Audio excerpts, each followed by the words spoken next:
grandemente. Agradezco infinitamente a la iglesia, a la pastora, por darme esta oportunidad. Hace muy poquitos meses que nos congregamos y que hayan tenido esa confianza en nosotros y que hayan podido conocer nuestro corazón. Es un acto grandioso de amor. Yo creo que no hay palabras en nuestras vidas, en nuestra familia, el que hayan abierto su corazón hacia nuestras vidas. Por eso infinitas gracias, pastora. Han sido de mucha bendición y cada uno de ustedes son de tremenda bendición para nuestras vidas. Y yo sumamente feliz que puedo venir con mi familia, mis hijas, mi yerno, está acá. Muchos dijeron que mi hijo no es mi hijo, es mi yerno. Es el novio de Florencia. También podemos congregarnos y siempre con la pasión de servir al Señor. No hay otro deseo en nuestras vidas que no sea servir al Señor. Así que muchas gracias. Muchas gracias en un día tan especial, en una oportunidad tan maravillosa. Es un mensaje que nunca debe pasar de moda, el mensaje de Jesús en la cruz del Calvario. Un día leía una pequeña historia de un pequeño pueblo. En ese pequeño pueblo se fueron formando muchas iglesias y cada iglesia tenía su impronta, su forma, su culto. Y cada iglesia le puso un título y un nombre a su iglesia. Cada iglesia tenía un nombre especial que elegían los hermanos. Y cada iglesia tenía un versículo bíblico que la identificaba. Esta pequeña iglesia se empezó a formar con poquitos hermanos y el pastor dijo: de ahora en adelante nuestra iglesia tendrá un versículo que nos va a identificar y será nuestro versículo lema. Y el versículo lema es un versículo que está en el libro de Corintios, en donde dice: nosotros predicamos al Cristo resucitado. Qué mala esa palabra. Y ese fue el lema de la iglesia: nosotros predicamos al Cristo resucitado. Está en el capítulo 1 del libro de Corintios. Así que los hermanos, contentos con esa palabra, hicieron un hermoso cartel en la entrada de la iglesia, pusieron el nombre de la iglesia y debajo del nombre de la iglesia pusieron el cartel con el versículo bíblico que decía: nosotros predicamos al Cristo resucitado. Así que las personas que pasaban por la puerta y los que se interesaban a entrar por aquella iglesia, ellos sabían que en esa iglesia se iba solo a predicar del Cristo resucitado. ¡Qué hermoso! Y esta iglesia entró en un mover del Señor, en un crecimiento espiritual. Comenzaron a crecer, comenzaron a agregarse muchos hermanos, muchas personas nuevas se iban agregando a la iglesia. Era un tiempo de esplendor, de crecimiento. La iglesia predicaba de ese Cristo que resucitó. El mensaje central de la iglesia era el Cristo resucitado. ¡Qué maravillosos tiempos con el Señor! Fueron pasando los tiempos, fueron pasando los días. Y esa iglesia que tenía esa efervescencia, esa llenura del Señor, empezó a tener algunos pequeños cambios.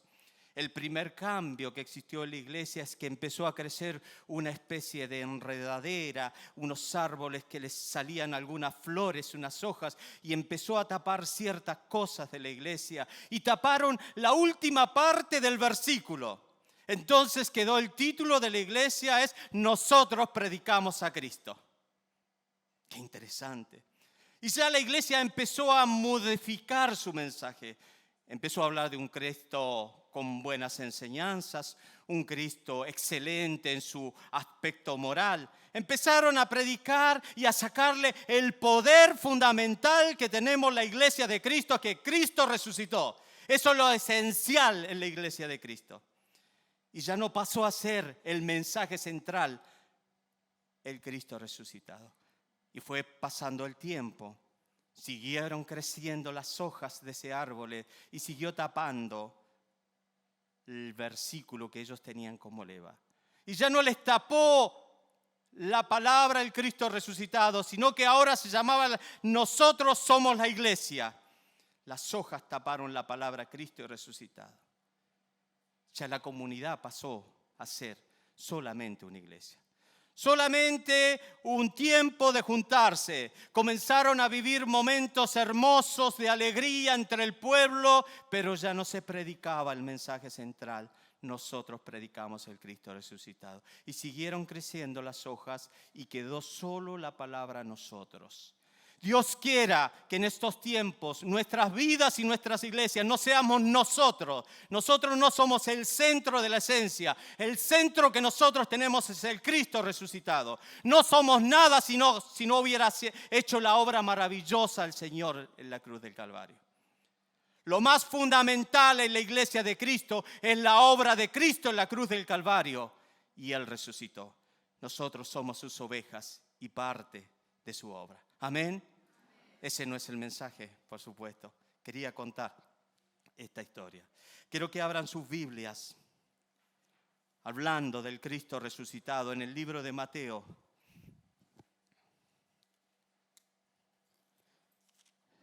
Capítulo 27.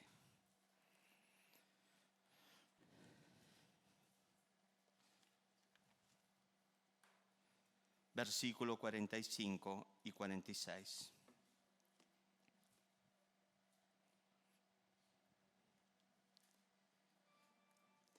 Dice la palabra del Señor: y desde la hora sexta hubo tinieblas sobre toda la tierra hasta la hora novena. Cerca de la hora novena, Jesús clamó a gran voz diciendo: Elí, Elí, lama sabactani. Esto es: Dios mío, ¿por qué me has desamparado? Notemos algunas particularidades de este versículo que en esta noche nosotros hemos leído. Notemos el horario donde Jesús expresó estas profundas palabras. Primero, que Jesús expresó en un grito profundo lo que él sentía en su corazón. Y dijo en palabras arameas: Elí, Elí, lama sabactani, que significa: Dios mío, ¿por qué me has desamparado? A las 9 de la mañana Jesús fue llevado a la crucifixión. A las 9 de la mañana le pusieron los clavos en sus brazos y en sus pies. De las 9 de la mañana hasta las 3 de la tarde Jesús pasó en la cruz. Es decir, 6 horas Jesús estuvo en la cruz. Pueden suceder muchas cosas en uno de los castigos más atroces y vergonzosos de aquellos tiempos. Muchas situaciones, muchas palabras, muchos pensamientos. Escuchar el dolor de aquellos que en ese momento estaban siendo sacrificados, aquellos que estaban siendo humillados en la cruz del Calvario. A Jesús lo despojaron de sus vestidos, de su vestimenta, lo despojaron de todo. 6 horas pasó en esa cruz, ahí rodeado de unos pocos que lo acompañaron en ese momento difícil. 6 horas derramando su sangre. Y en el último segundo y en los últimos instantes, Él da un grito profundo que sale de lo profundo del corazón. Y en donde dice: Dios mío, ¿por qué me has desamparado? A las 3 de la tarde, a las 12 del mediodía, en una forma milagrosa, en algo que realmente no podemos encontrar palabras, dice que el cielo se oscureció. Es decir, que hubo 3 horas desde que Jesús estaba en la cruz que el cielo se había oscurecido. Muchos, los que estaban ahí, sintieron y escucharon esa voz de dolor y de quebranto de parte de Jesús. Dios mío, ¿por qué me has desamparado? En pandemia fue un tiempo difícil para muchos de nosotros. La pandemia fue un tiempo doloroso. Para mí fue muy difícil la pandemia y los meses que siguieron a la pandemia. Pasé unas crisis personales muy grandes. Estuve en un dolor muy profundo. No encontraba la paz y el consuelo de parte del Señor. Resistía en oración con todas mis fuerzas para no caer en un estado de depresión y de angustia. No podía dormir, me costaba dormir, no podía conciliar un sueño. Buscaba la presencia de Dios y no sentía la paz en el corazón. Siempre los cánticos fueron maravillosos para mi vida, pero no me fluía el cantar ni adorar al Señor.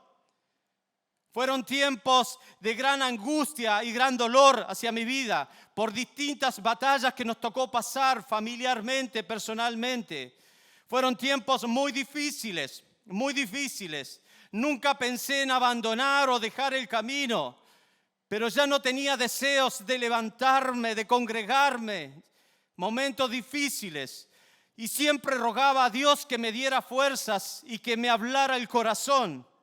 Siempre la palabra de Dios es la herramienta que Dios nos ha dado. Es nuestra medicina, es nuestra fortaleza. Fue un momento maravilloso cuando me encontré con la palabra de Dios y empecé a leer la Biblia como nunca antes la había leído. Cuando conocí al Señor, el despertar que puso Dios en mi vida a los 15 años fue leer la Biblia. Leía la Biblia, leía, pasaba días y noches leyendo la Biblia. Me acordé de esa época y empecé a leer la Biblia. Un libro que para mí fue de tremenda inspiración en esos momentos de terror, de espanto y de angustia fue el libro de Job. Seguramente muchos de ustedes lo habrán leído. Es un libro maravilloso que impactó mi alma, impactó mi corazón. Siempre digo que cuando tú empieces a leer el libro de Job, no empieces a leer el capítulo 1, sino que lee el capítulo 29. Job en el capítulo 29 relata su felicidad anterior. Es decir, Job le está contando y en su dolor está él relatando cómo era su vida anterior de todas las pruebas. Él era un hombre feliz. Él tenía una familia feliz. Tenía a sus hijos, tenía a su esposa, tenía su ganado. No solamente eso, Job era un hombre que ayudaba a los necesitados.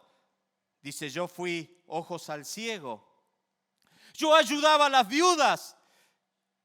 Yo impartía justicia. Los hombres se levantaban, los jóvenes me miraban. Era un hombre íntegro, con gran temor de Dios. Era un hombre especial para Dios. Era un hombre de oración, era un hombre de clamor. Qué maravillosa vida de Job. Era un hombre que hacía sacrificios en favor del pecado de sus hijos. Pero un día para otro, en un instante, en un segundo, lo perdió todo. Absolutamente todo. Perdió sus hijos, perdió su familia, perdió sus bienes, perdió su economía. Quedó en la ruina total. No solamente eso, una sarna maligna le cubrió todo el cuerpo. Un dolor terrible, un dolor espantoso, un momento difícil. ¿Qué cosas difíciles le toca vivir al hombre muchas veces y a la mujer? El dolor más grande que tiene Job o que tenía Job en ese instante, que sufrió todo lo que perdió, porque sufrimos lo que perdimos.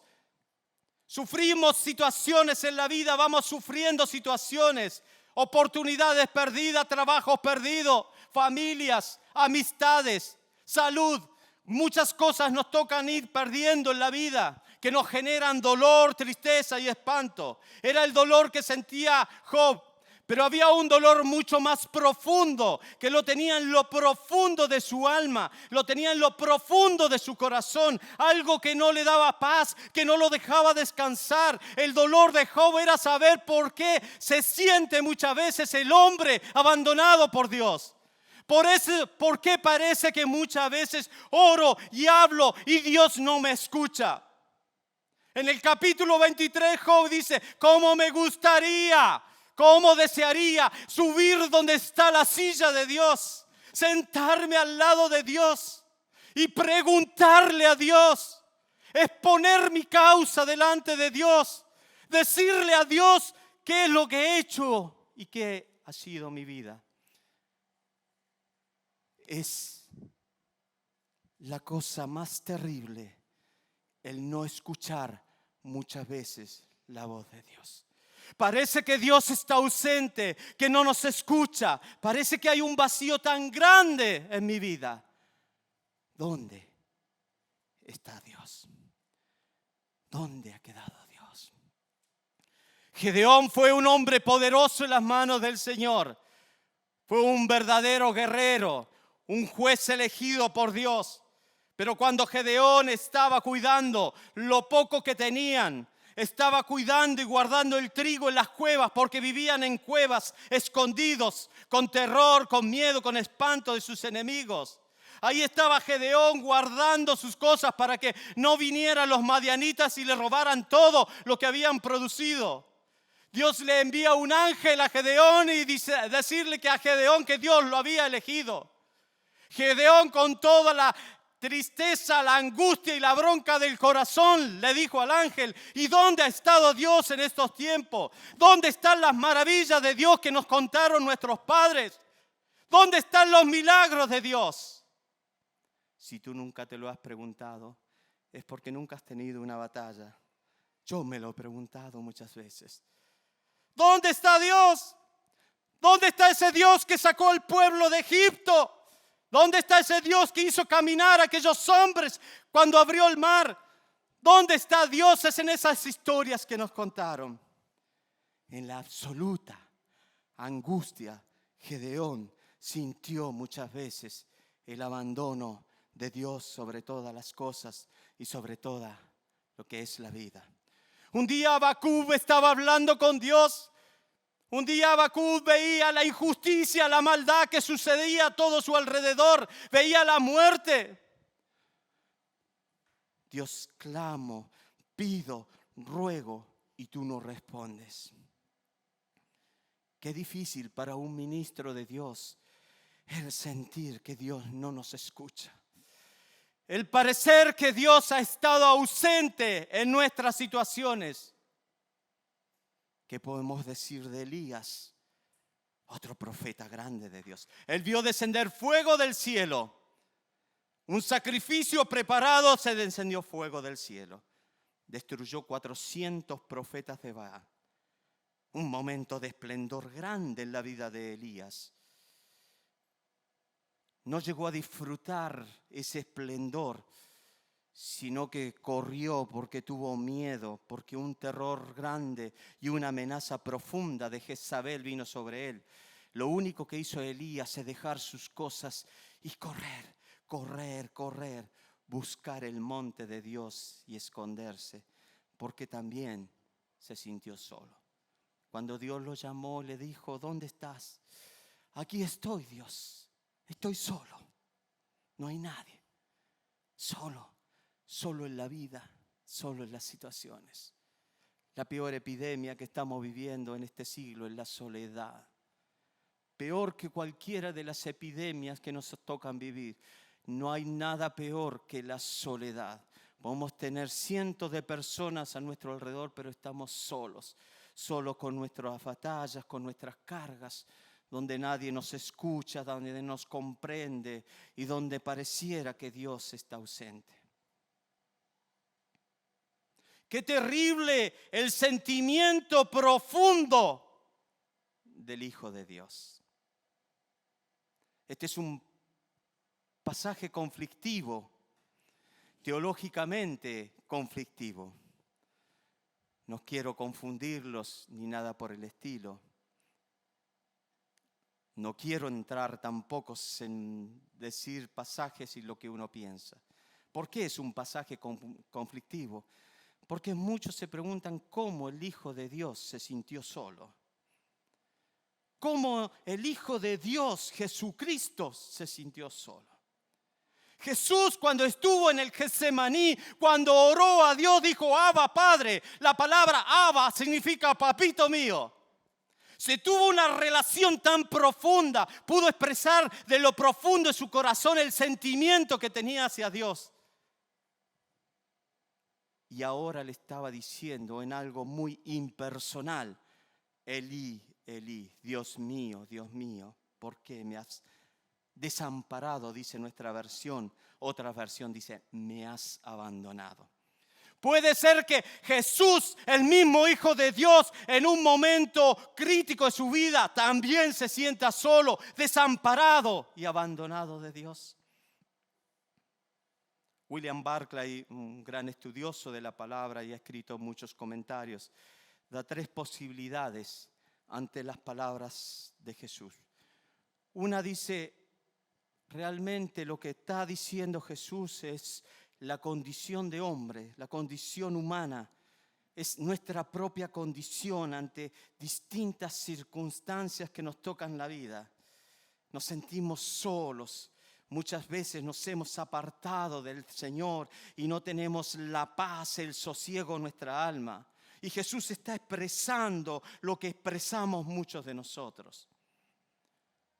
Lo segundo que dicen muchos es que ese fue el momento donde Dios cargó en Jesús el pecado de todos nosotros y Dios abandonó a Jesús porque Dios no soportaba ver el pecado en Jesús.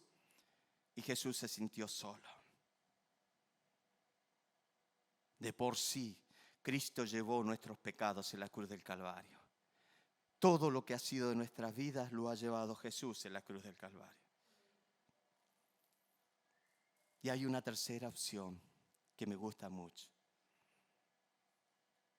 Jesús está repitiendo en el Getsemaní, Salmo 22.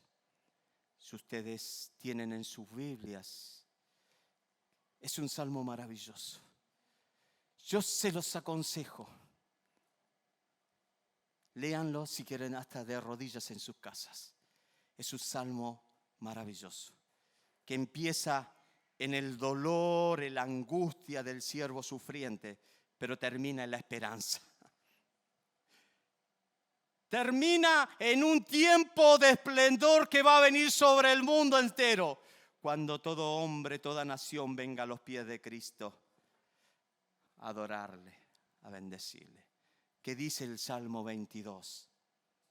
¿Quién puede leerme el Salmo 22, el versículo 1? Léalo fuerte.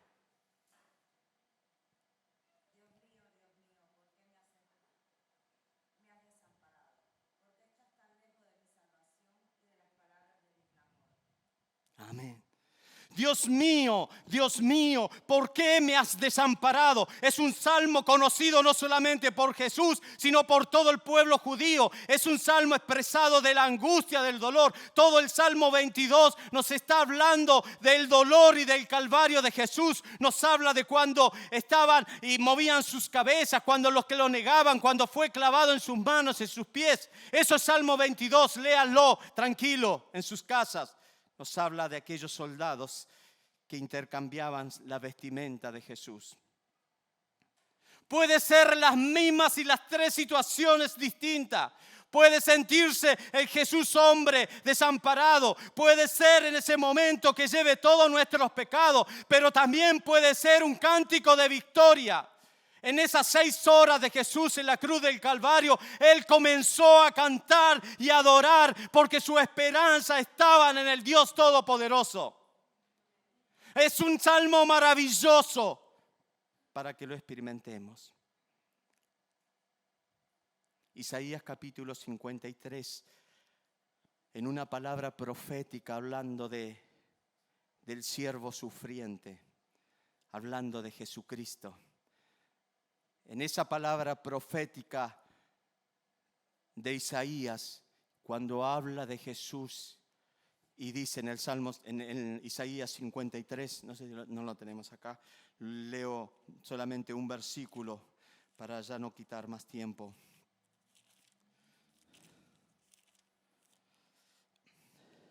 El 53:3 dice: despreciado y desechado entre los hombres, varón de dolores, experimentado en quebranto, y como que escondimos de él su rostro, fue menospreciado y no le estimamos. A mí me gusta mucho esta palabra que dice esta pequeña frase: experimentado en quebranto. Yo no sé si hay una universidad que dé un título tan significativo. Yo no sé si hay alguna formación y un lugar donde uno pueda estudiar y recibir ese título tan significativo. Jesús, aquel que sintió el desamparo, dice que era experimentado en quebranto. Un día nosotros vivíamos lejos en Granbur. Éramos una hermosa familia, mi papá con 7 hijos. Un día a papá lo llaman al pastorado. Papá tenía 2 oficios, era relojero y cantaba. Le gustaba cantar mucho. Un día recibió el toque del Señor y sintió que tenía que servir al Señor. Y le ofrecieron hacerse cargo de una obra en una iglesia bautista en José Lon Suárez. Así que él aceptó, habló con mamá y aceptaron irse como pastores a la iglesia. Fue una alegría para nosotros. Nosotros vivimos en una casa alquilada, éramos pobres en toda su pobreza, en toda su esencia, como muchos de ustedes. La iglesia nos ofrecía una casa nueva, era maravilloso para nosotros, una casa nueva y de 2 pisos, no era normal. Nuestra casa se llovía y eran 15 cuadras de barro y que los días de lluvia había que salir con un par de zapatos extra para cuando llegaron al asfalto nos tocaba cambiar el zapato embarrado y ponernos el zapato sano. Muchos nos habrá pasado eso. Fue un momento hermoso como familia, para nosotros fue lindo irnos a una casa nueva porque era imposible para nosotros, porque nosotros alquilábamos. Los ingresos de papá no eran buenos, era muy poco y éramos todos chicos pequeños. Mi hermano mayor tenía 18 años. Papá aceptó el desafío de irse a pastorear la iglesia y nos fuimos todos a la iglesia. Fue hermoso. David no quería saber nada con el Señor, pero no sé lo que pasó en su vida, que en 2 meses tuvo un cambio muy grande. En 2 meses fue algo especial, porque él no quería. Un día caminando, yendo a la iglesia, a la escuela dominical, porque para ir a la escuela dominical no nos preguntaba mi papá, no nos preguntaba, como todos saben. Antes existía la escuela dominical, domingo a las 9 de la mañana había que estar en la iglesia. Nosotros vivíamos en Granburia, teníamos que ir a San Isidro, teníamos que irnos a 6:30 de la mañana, 7 de la mañana. Mi papá nos bañaba todos los lunes, los domingos a la mañana. Teníamos bombas. Nos bañaba con agua fría. Y nos íbamos a la iglesia. Nos llevaba a los 7 hijos a la iglesia. A los 6, el menor quedaba en casa siempre. Y no queríamos saber nada con la iglesia. Ya cuando David tuvo 18 años, un día mientras caminábamos esas 15 cuadras, tomó la Biblia, se la tiró a papá en el piso y le dijo: yo no quiero saber más nada de esto y no quiero saber más nada de la iglesia, déjame en paz, no quiero saber más nada del Señor y de la iglesia. Claro, le atraía más el fútbol, las chicas, los amigos. Y papá nunca lo había visto llorar a papá de esa forma. Tomó la Biblia con tristeza, con dolor, la limpió, le sacó la poca tierra que tenía la Biblia y se fue a la iglesia porque él enseñaba la Biblia, era maestro de escuela dominical. Fueron momentos difíciles que uno se acuerda con el amor que nuestros padres nos llevaban a la iglesia y que era lo más importante para nuestras vidas, el congregarse e ir a la iglesia. Antes de irnos a vivir a José Lon Suárez, David tuvo un toque del Espíritu Santo. De un día para otro empezó a leer la Biblia, a congregarse a la reunión de jóvenes, de adolescentes. Iba a todas las reuniones. Si había reunión de mujeres, iba también a la reunión de mujeres, servía al Señor, salía, nos organizaba los jóvenes. Éramos todos pequeños, 15 años tenía yo. Nos organizaba, nos leía la Biblia, nos cantaba, todo eso. Y estábamos felices. 3 meses tenía papá de pastor y 3 meses vivíamos nosotros en la iglesia. Eran momentos maravillosos que teníamos en la iglesia. Un lunes a la mañana él sale apurado, David, a la iglesia y tiene un terrible accidente en la estación y ferroviario. El tren destruyó su vida. Murió instantáneamente David. Fue algo muy, muy difícil para nosotros. Él, 18 años, tenía toda la ilusión y la felicidad porque nos habíamos acordado el domingo a la noche, todo lo que habíamos hecho, lo que habíamos predicado, y nos gustaba discutir en la mesa. Muchas veces papá nos sentaba y nos preguntaban qué estudiaron en la Biblia, un versículo de memoria, y teníamos que decir los versículos de memoria, todo eso. Fue tan doloroso para él el poder decir: Señor, 3 meses tengo en la iglesia y tengo esta terrible prueba y esta terrible situación. 3 meses solamente en la iglesia y la batalla interna, porque las batallas más grandes que tenemos en la vida no vienen muchas veces de afuera, sino que vienen de nuestro propio interior. Es preguntarle a Dios y es preguntarle y tratar de encontrar una respuesta, y es los por qué a Dios. cuando viene la policía a informarnos de la muerte de él, yo le digo, papá, ¿por qué Dios se lo llevó? ¿Por qué Dios se lo llevó? Nunca me voy a olvidar, mi papá me abraza y me dice, Andrés, no preguntes más por qué, pregúntale a Dios para qué, pregúntale a Dios para qué. Y eso formó mi vida y eso me fortaleció el corazón para muchas circunstancias que nos tocan en la vida. Ahora acá viene lo maravilloso y que no quiero que quede la experiencia como una sola mala experiencia. Mi papá se hizo un especialista. Mi papá era especial, mi papá, mi mamá, pero era especial para fortalecer y animar. Me acuerdo a unos jovencitos, amigos nuestros, que nos mató la policía, nos tocó ir al velorio. Era verlo a papá con todo el esplendor y con todo el espíritu, porque su experiencia había sido dura y dramática y tenía la particularidad y la presencia de Dios para consolar.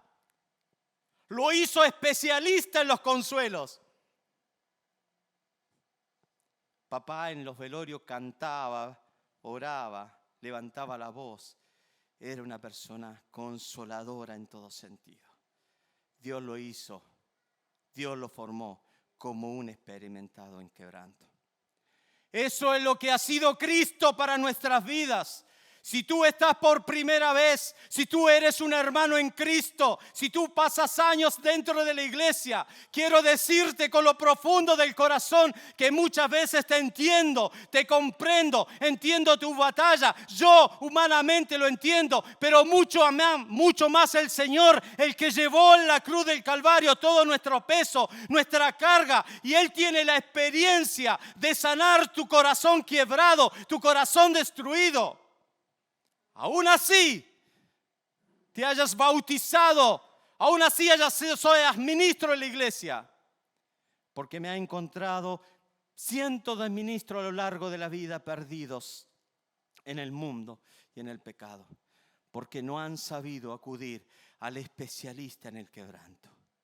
En esta noche te desafío para que busques al Señor, para que te acerques a su presencia, para que busques esa cruz donde Jesús murió por ti. Dice el libro de Hebreos, acerquémonos confiadamente al sumo sacerdote. Porque Él vivió en su cuerpo, Él conoce y Él sabe cada una de nuestras situaciones. Dios ha venido para que tengas vida y para que la tengas en abundancia. Todo lo puedo en Cristo que me fortalece. Y esa cruz no se ha hecho innecesaria, ni en la vida de esta primera iglesia que les contaba, ni en la vida de muchos de ustedes. Dios, a través de Jesucristo, sabe lo que te pasa. Y Él sabe cuál es la medicina para tu alma y para tu corazón. Solo necesitas acercarte a Él, buscarlo y decirlo, Señor, te dejo todas mis cargas, como nos predicaba el pastor el domingo pasado. La mochila que traigo, el peso que traigo de años de dolor, de sufrimiento, de falta de comprensión, de falta de amor, de falta de cariño. Saco todo ese peso, Señor, te lo doy. De abusos, de maltratos. Hoy me conmoví tanto que vi dos jovencitos y el Señor me dijo que les preparara una comida. Me puse a cocinarlos y a llevarle un plato de comida. Los dos lo habían recién sacado corriendo del barrio porque son personas de la calle. Y él me decía, me sacaron corriendo a palos. La chica ejerce la prostitución y él con ella, personas con problemas psicológicos. Y yo le decía que el único que tiene la especialidad de cambiar la vida es el Señor Jesucristo. Le decía a él y a ella, Jesús te ama a ti. Aún en esas condiciones, aún cuando no sientas el amor de las personas que te rodean, aún cuando te preguntes por qué la vida ha sido injusta contigo, pero Jesús está ahí para abrazarte y para amarte. Jesús está ahí para hacer algo nuevo y distinto en tu vida. El Señor te ama. deja esa carga en el Señor. Muchas veces la mochila no son solamente emociones, frustraciones, sino que también son pecados. Y dice el libro de Hebreos, despojémonos del pecado que nos asedia y corramos con paciencia la carrera que tenemos por delante. Muchas veces son hábitos difíciles de dejar, son hábitos pecaminosos que no están bien delante de la presencia de Dios. Muchas veces hay interrupción en esa comunión con el Señor porque hábitos terribles están en nuestras vidas. Cuando dejes esos hábitos, esos pecados, esas obras de la carne, vas a ser libre y el Señor podrá consolar tu corazón y Él consolará tu vida. En esta noche quiero hacerte esta invitación, que puedas buscar al Señor. Él también sufrió, Él también lloró, Él también sintió el desamparo. Por eso te entiende, por eso te conoce y por eso sabe lo que hay en tu corazón. ¿Quieres recibir esta paz de Dios? Te puedo decir que esa depresión y esa angustia que pasé fue llenada con la presencia de Dios y el Espíritu de Dios. Pude acudir a Cristo, pude acudir a Él y Él me llenó de la bendición. No hay dolor que el Señor no tenga experiencia para traer consuelo. No hay desamparo. El Señor es especialista en lo que a ti te sucede. Yo quiero que tú cierres tus ojos. Quiero que cierres tus ojos. Escuchemos esta palabra, esta alabanza que sale del corazón de Dios. Quiero hacer un llamado especial, pero escucha. Deseo que Dios pueda hablar a tu corazón. Seas nuevo o seas de muchos años. Habla, Señor Jesús. Recordaré aquella cruz donde sangró y murió Jesús, heridas que por mí sufrió, crucificado Salvador.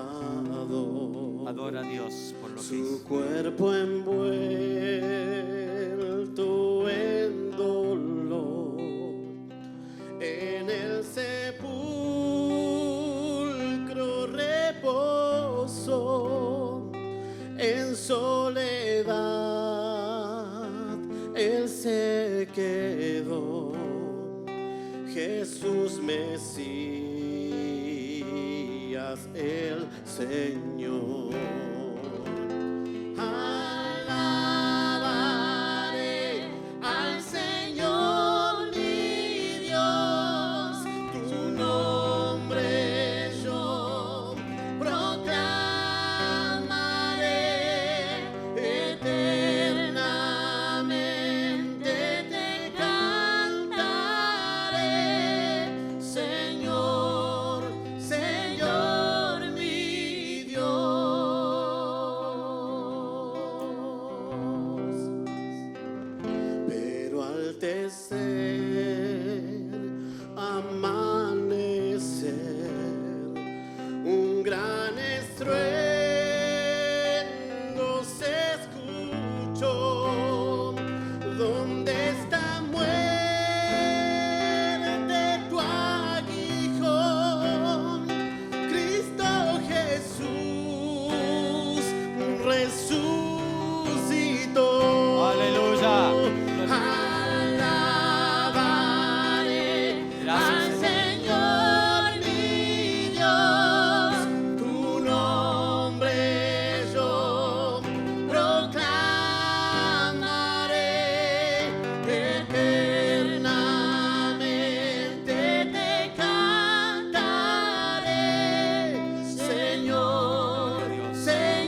regresará. Amén, Señor Dios Santo. Su rostro resplandecerá, en su presencia estaré.